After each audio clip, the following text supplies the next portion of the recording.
तो हम स्टार्ट कर रहे हैं पार्ट बी, हमारे जो कॉमर्स में इकोनॉमिक्स है क्लास 11 का पार्ट बी। उसमें हम यूनिट 1 जो पढ़ेंगे, पहली बात तो ये जो पार्ट बी है किस पर बेस्ड है पूरा का पूरा,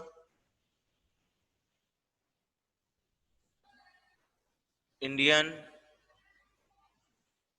इकोनॉमिक डेवलपमेंट।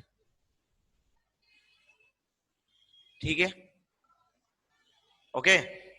इसमें हमको पढ़ना है कितनी यूनिट, 5 यूनिट पढ़ना है। यूनिट नंबर 1 इसमें है आपकी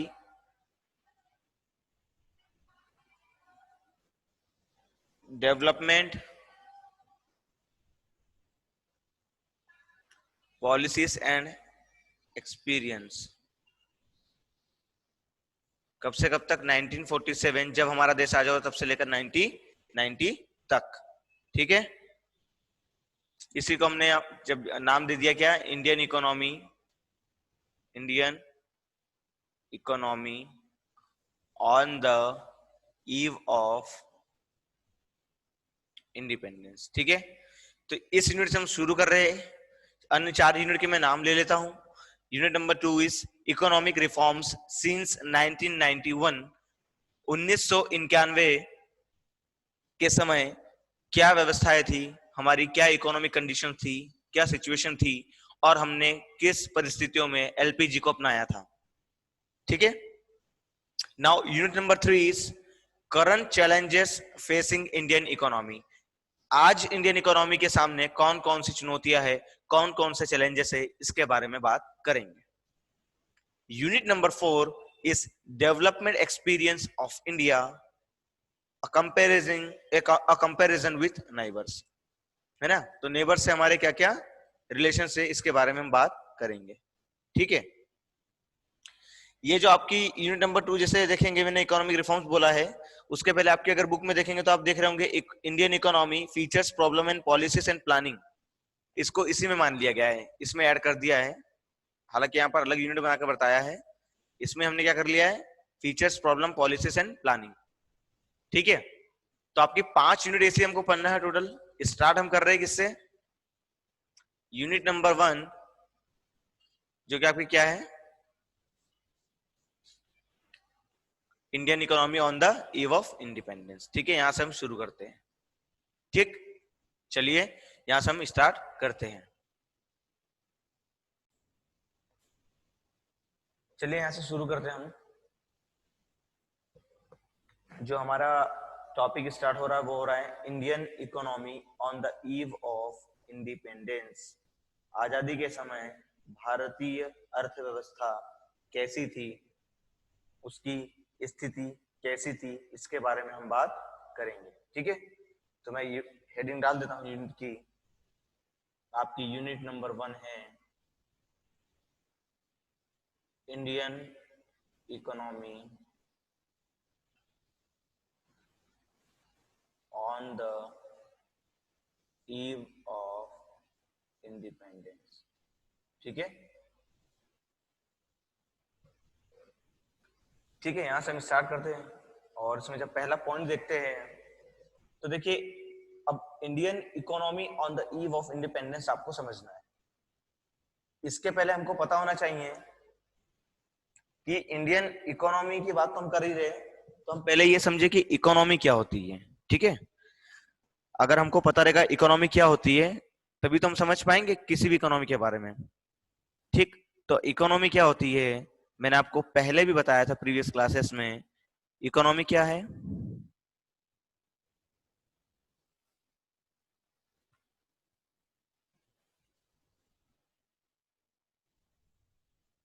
मैंने कहा था प्रोडक्शन,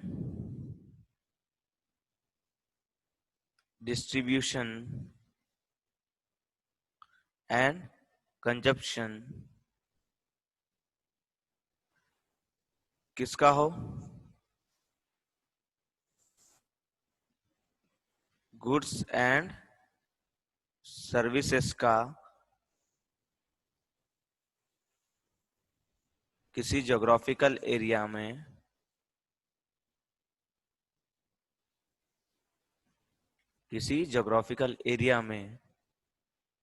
वो कहलाती है इकोनॉमी, तो अब आपके लिए एक चीज और, गुड्स एंड सर्विसेज कहां से आएगी? सर्विसेज तो चलिए ठीक है, एक नॉलेज की बात है, इंटेंजिबल चीज है, पर गुड्स आपके कहां से आएगी? तो वो आएगी कहां से? आपके रिसोर्सेस से। इतना समझते हैं आप?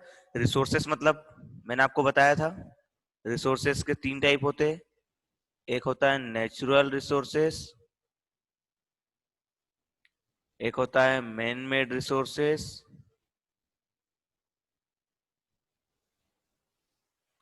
और एक होता है ह्यूमन रिसोर्सेस। ठीक है ना? नेचुरल का मतलब मैंने बताया था, जो आपको नेचर से मिलते हैं, वाटर, एयर, फॉरेस्ट, ठीक है ना, ये सारी चीजें। मैन मेड, जो मैन ने अपने ह्यूमन रिसोर्स का यूज करके बनाए हैं, जैसे building, table, fan, computer, mobile, ये सारी चीजें क्या है? मेन मेड है। पर मेन मेड रिसोर्सेस का ऐसे बने ह्यूमन रिसोर्सेस से। तो आप कहोगे सर ह्यूमन रिसोर्सेस क्या है? तो ह्यूमन रिसोर्सेस क्या है? It is the combination of, मैं बता देता हूं दोनों चीजें ही। It is the combination of, it is a combination of muscle power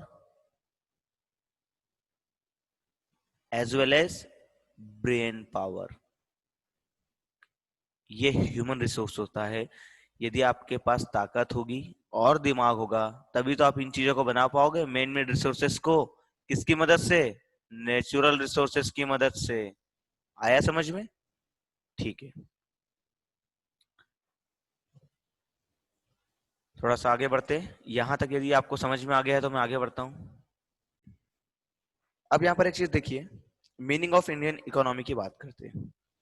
Indian economy comprises all those productive units and institutions। Institutions मतलब, या यूनिट्स मतलब, farm, factory, mines, shops, railway, hospital, educational institutions, है ना, इसमें school और college, offices, banks, insurance companies, etcetera, which on the one hand provide employment for the people and one the other produce various goods and services regularly। तो देखिए, हम economy की अगर बात करें तो इकोनॉमी क्या है? मैंने तो आपको जो डेफिनेशन समझाई थी वो एक आपको बेसिक समझने के लिए, पर जब वही हम उसको विस्तार पूर्वक पढ़ते हैं, ब्रॉडली पढ़ते हैं, ब्रॉड कंसेप्ट में पढ़ते हैं, तो क्या है आपका? क्या हो रहा है? Indian economy comprises all those productive units and institutions. अब प्रोडक्टिव यूनिट्स की बात अगर हम करें, इसका मतलब क्या है? प्रोडक्टिव यूनिट्स मतलब, इसका मतलब है जहां से रिसोर्सेस का यूज करके, जहां से रिसोर्सेस का यूज करके गुड्स एंड सर्विसेज प्रोवाइड की जा रही है। ठीक है, साथ में लोगों को जॉब प्रोवाइड की जा रही है। Job in the sense employment, है ना, जॉब प्रोवाइड की जा रही है। अब जैसे मैंने आपको लिखा था, जो मैंने आपको समझाया था कि प्रोडक्शन, डिस्ट्रीब्यूशन एंड कंजप्शन होता है गुड्स एंड सर्विसेज का किसी ज्योग्राफिकल एरिया में, तो हम उसको इकोनॉमी बोल रहे हैं। ठीक है, तो वही बात है और थोड़ा सा इसको ब्रॉडली पढ़ रहे हैं। कैसे? तो देखिए, प्रोडक्शन करेंगे जब आप, तो आपको लोगों को जॉब देनी पड़ेगी, यहां भी जॉब निकलेगी। ठीक है ना? प्रोडक्शन दे रहे मतलब फैक्ट्री, फैक्ट्री में लोग काम करने आएंगे, मतलब जॉब मिल रही है, एम्प्लॉयमेंट मिल रहा है। डिस्ट्रीब्यूशन, आपका बना हुआ जो माल है, जब लोग उसको क्या करेंगे? डिस्ट्रीब्यूट करेंगे, तो वो भी कहीं ना कहीं एम्प्लॉयमेंट ले रहे हैं। जैसे कि शॉपकीपर्स हो गए आपके, शॉप वाले हो गए आपके, जैसे एक होलसेलर ने कंपनी से माल उठाया, ठीक है, देन वही माल उसने नीचे डिस्ट्रीब्यूटर को बेचा, डिस्ट्रीब्यूटर ने रिटेलर को दिया और रिटेलर ने कस्टमर्स को। ठीक है, तो यहां क्या हो रहा है? इस पूरी चेन में शॉपकीपर्स जो है उनको एम्प्लॉयमेंट मिल रहा है, वो पैसा कमा रहे, वो रोजगार कमा रहे, ठीक है ना। तीसरी चीज, जब कंजप्शन हो रहा है किसी चीज का, मतलब क्या कि जो आपने पैसा कमाया वो आपने क्या करा है, एक तरीके से इन्वेस्ट किया है। इन्वेस्ट से मतलब जब किसी इकोनॉमी में कोई चीज बनेगी और जब उसका कंजप्शन होगा तभी तो पैसे का इन्वेस्टमेंट होगा, और जब वो पैसा इन्वेस्ट होगा तो वापस से कहां पहुंचेगा, वो फैक्ट्रीज में, क्योंकि फैक्ट्री ने जो माल बेचा है उसके एवज में, उसके बदले में आपने उसको क्या दिया है, पैसा दिया है, ठीक है। तो जो भी उसको प्रॉफिट होगा उसके अगेंस्ट क्या करेगा, वापस से वो अपना पैसा इन्वेस्ट करेगा किसमें, प्रोडक्शन में, फिर अगेन डिस्ट्रीब्यूशन, फिर कंजप्शन। तो ये चेन कंटिन्यूस चलती रहती है। अब ये जो प्रोडक्शन, डिस्ट्रीब्यूशन और कंजप्शन जो है, ये बिल्कुल सही बात है, गुड्स एंड सर्विसेज का ही होगा, ठीक है ना। पर हर स्टेज पे आप देख रहे हो क्या हो रहा है, इंप्लॉयमेंट हो रहा है, ठीक है। अब इसमें जो आपके एग्जाम्पल्स दिए थे, मैं आपको एक बार ये भी बता देता हूं, ठीक है। आपके जो एग्जाम्पल दिए हैं, क्या क्या, फार्म, सीधी बात है, फार्म में अगर फार्मर है तो वह खेती कर रहा है, क्या कर रहा है, फार्म में फार्मर फार्मिंग करेगा, और फार्मिंग करके क्या करेगा, अर्निंग करेगा, है ना। अपन एकदम बिल्कुल शॉर्ट में पढ़ते चलेंगे, बिल्कुल टेंशन लेने की जरूरत नहीं है। फार्म में फार्मर क्या करेगा, फार्मिंग और अर्निंग, फसल बेच के उसको पैसा मिलेगा, मतलब फार्म में भी इंप्लॉयमेंट है, ठीक है। देन फैक्ट्रीज, फैक्ट्रीज में क्या होगा, फैक्ट्रीज में कौन होंगे, वर्कर्स होंगे या एम्प्लॉय होंगे, ठीक है। अभी वर्कर या एम्प्लॉय क्या करेंगे, कुछ वर्क करेंगे, कौन सा वर्क करेंगे, प्रोडक्शन का वर्क करेंगे, कुछ चीजों को प्रोड्यूस करेंगे, फिर से इनकी अर्निंग हुई, मतलब एम्प्लॉयमेंट यहां पर भी है। तीसरा, माइंस की बात करो, माइंस में क्या होगा, माइनिंग वर्क होगा, कौन करेंगे, यही वर्कर्स करेंगे, फिर अगेन अर्निंग होगी, है ना। तो ओवरऑल अगर हम देखें, सारी चीजों का एग्जांपल देखें, तो ओवरऑल क्या किया जा रहा है, जो आपके रिसोर्सेस है उनका यूज किया जा रहा है by the using of technology. और मैंने आपको उस दिन भी कहा था, जिस देश की टेक्नोलॉजी अच्छी होती है, जिस देश के पास रिसोर्स अच्छे होते हैं, तो उसका डेवलपमेंट भी अच्छा ही होता है। डेवलपमेंट अच्छा कब होगा, जब रिसोर्सेस हाई होंगे और टेक्नोलॉजी भी हाई होगी।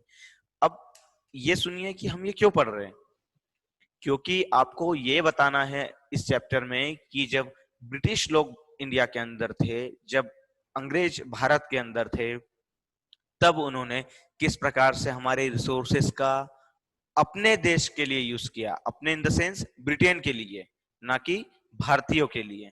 तो ये चीज समझना है, क्योंकि जब अंग्रेज भारत में आए तो वो ऐसा कैसे आए थे, मैंने आपको पहले भी बताया था, दे वर कम एज अ कंपनी, एक कंपनी के फॉर्म में आए थे वो लोग, और उस कंपनी का नाम मैंने आपको बताया भी है, ईस्ट इंडिया कंपनी। अब ईस्ट इंडिया कंपनी आई और कैसे ब्रिटिश लोग भारत के पूरे राजा बन गए, या पूरे इन्होंने शासक बन गए, यहाँ पर पूरा कब्जा कर लिया, हमको गुलाम बना दिया, ठीक है। तो क्या सबसे मेन चीज जो उनको दिखी वो क्या थे, इंडिया के रिसोर्सेस। मैं आपको एक बात बार बार कह रहा हूं और सुनिएगा आप लोग ध्यान से, पूरे वर्ल्ड में सारी की सारी जो लड़ाई है वो इन्हीं के लिए, ठीक है। क्योंकि जिस देश के पास जितने रिसोर्सेस होंगे, जिस कंट्री के पास जितने रिसोर्सेस होंगे, संसाधन होंगे, वो उतना ही तरक्की करेगा। मैंने आपको कहा है, जैसे यदि हमें बताया गया है कि आने वाले 200 से 250 साल के अंदर अंदर इस पूरी दुनिया से कोल, मतलब कोयला खत्म हो जाएगा, और कुछ 300-400 सालों में पूरा का पूरा पेट्रोलियम, है ना, ये खत्म हो जाएगा, ठीक। तो क्या होगा, इसलिए आप देख रहे हैं कि अभी हम क्या करते हैं, अभी इंडिया सोलर एनर्जी पर, सोलर पावर पर वर्क कर रहा है ना, सोलर एनर्जी, सौर ऊर्जा बोलते हैं हम इसको। इस पे वर्क क्यों कर रहा है, क्योंकि आने वाले समय में आपको एनर्जी एनर्जी की जरूरत तो हमेशा पड़ना है। तो ये सारी लड़ाई किसकी, रिसोर्सेस की है। कई देशों के बीच में आप देखते होंगे पानी को लेकर विवाद है ना। वो क्यों है? क्योंकि हर कोई चाहता है कि रिसोर्सेस हमारे पास रहें। और अंग्रेज हमारे देश में इसलिए आए थे क्योंकि उन्हें पता था कि भारत में रिसोर्सेस काफी अच्छे हैं और यहाँ के रिसोर्सेस ले जाकर हमारे यहाँ मैन्युफैक्चरिंग करके अगर हम पूरी दुनिया को बेचते हैं तो काफी पैसा कमा सकते हैं। ठीक है, जैसे हमारे यहाँ से वो कॉटन ले गए, कपास, और अपने यहाँ ले जाकर उन्होंने क्या बनाए? कपड़े। और अपने यहाँ के बनाए हुए कपड़े उन्होंने बेचे कहाँ? पूरी दुनिया को। पर कपास कहाँ का था? भारत का था। तो उनको जब धीरे धीरे लगता गया तो उन्होंने धीरे धीरे क्या किया? हमारे देश के पॉलिटिकल स्ट्रक्चर में भी उन्होंने इंटरफेयर किया और धीरे से पूरे देश पे कब्जा कर लिया। क्योंकि आप भी जानते हैं, यदि आप देश के राजा बन जाते हैं, देश के हेड बन जाते हैं, तो आप जो चाहे कर सकते हैं। अंग्रेजों ने वही किया, कब्जा कर लिया, रिसोर्सेस सारे मिल गए और जो मन में आया उन्होंने वो काम किया। तो ये था आज का बेसिक इंट्रोडक्शन। बाकी मैं आपको कल जो हम पढ़ने वाले हैं उसके बारे में मैं अभी से आपको बता देता हूँ। वो चीजें हम पढ़ेंगे और मैंने आपको प्रीवियस क्लासेस में बताया है, जब हमारी क्लासेस चल रही थी पिछले हफ्ते। सेक्टर्स ऑफ इकोनॉमी क्या होता है? ये चीज क्यों की गई है? क्योंकि क्या होता है कि आप एक बार में पूरा नहीं पढ़ सकते किसी भी इकोनॉमी को, तो हम पढ़ने की सुविधा से और समझने की सुविधा से, है ना, ताकि क्या होता है जब सरकारें कुछ नियम बनाती है या इनकम निकालती है तो वो एक बार में सब कुछ करेगी तो क्या होगा? पूरा का पूरा मैशअप हो जाएगा। इसलिए क्या करती है गवर्नमेंट और बड़े बड़े इकोनॉमिस्ट जो पहले हुए, उन्होंने क्या करा? इकोनॉमी को अलग अलग भागों में बांट दिया, है ना। तो सेक्टर्स ऑफ इकोनॉमी की चर्चा जो हम कल करने वाले हैं उसमें पहला रहेगा आपका primary sector, which is also known as agriculture sector या एग्रीकल्चरल सेक्टर। ठीक है, okay. Next one is your secondary sector known as industrial sector, as you can read in your book. ठीक, and the last one is tertiary sector, it means service sector. ठीक है, कल इसके बारे में हम एकदम डिटेल में चर्चा करेंगे और देखेंगे कि ये सेक्टर्स ऑफ इकोनॉमी क्या है, कैसे है। ठीक है,